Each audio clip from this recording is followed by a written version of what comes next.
Good morning, boys and girls. I thought it would be nice to go ahead and continue our read aloud, The Wild Robot Escapes. So, we left off on chapter 59, The Strange Wilderness.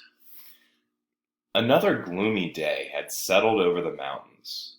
Here and there, the sun broke through the clouds and bright streaks came shining down like spotlights. One of those bright streaks swept over a rugged mountainside and found our friends. For a moment, the robot and the goose basked in a warm sunlight. Then, the patch of light moved on and rolled into the next valley, where it sparkled across a strange industrial site. A patchwork of large, boxy structures was nestled among the trees. Broken walkways clung to the walls. Ramps and pipes slanted up from holes in the ground. The robot's computer brain identified the site. It was a deserted coal mine. This was a strange kind of wilderness. Scattered throughout the mountain range were ghosts of human activity.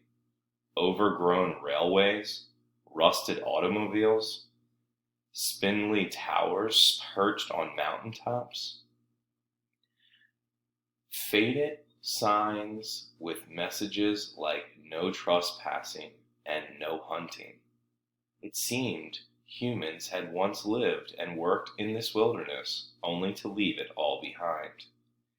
In places, though, there was still activity, robot activity. Armies of robot workers methodically dug new tunnels and built new dams and worked in new mining operations. They took down abandoned buildings and hauled away truckloads of litter. Our friends were curious about these working robots, but they kept a safe distance and went on their way. Chapter 60 is called The Hunters. Crack! A gunshot echoed through the mountains. There weren't many hunters willing to trek into that wilderness, but those who did were serious. They camped out, wore camouflage, and fired traditional rifles for the sport of it. Crack! Roz and Brightbill were desperate to stay clear of the hunters. However, that was proving difficult. The trees were tightly packed together, and the undergrowth was tough and tangled, so they followed the deer paths that cut through this part of the forest, but they never knew when or where the next shot would be fired. Crack! The gunshots were growing louder. Our friends slowed to a crawl, afraid of being seen or heard, and then the chatter of forest animals fell silent. Crack! A bullet whizzed through the undergrowth, and a deer went bounding away. At the same time, birds screeched and flapped into the air. Unfortunately, one of those birds was Brightbill. Scared and confused, the young goose fluttered up to a tree limb just as two hunters emerged from the bushes. "What's a goose doing along in these mountains?" said Hank, staring up at Brightbill. "And what's it doing in a tree?"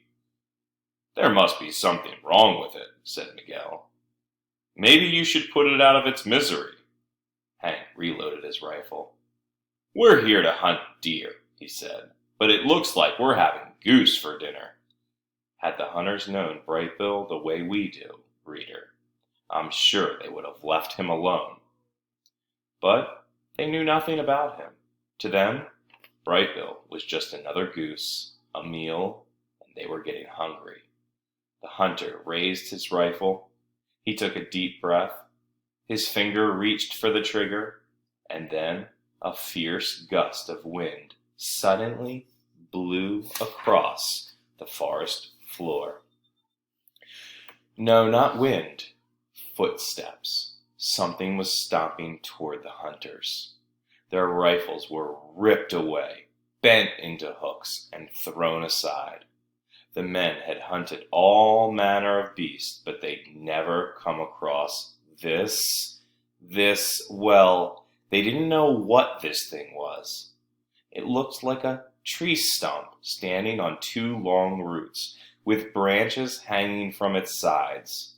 The men stumbled backwards, eyes and mouths open wide. Then they turned and ran, and their terrified noises trailed off through the leaf litter. The goose was terrified too. He slumped off his branch and into his mother's arms. The poor bird was trembling with fear, but he was unharmed. "I'm so sorry, Bright Bill," said the robot. "I should have acted sooner. You are safe now, I promise." I'm going to end there for the Read Aloud today. We'll pick up here at another day.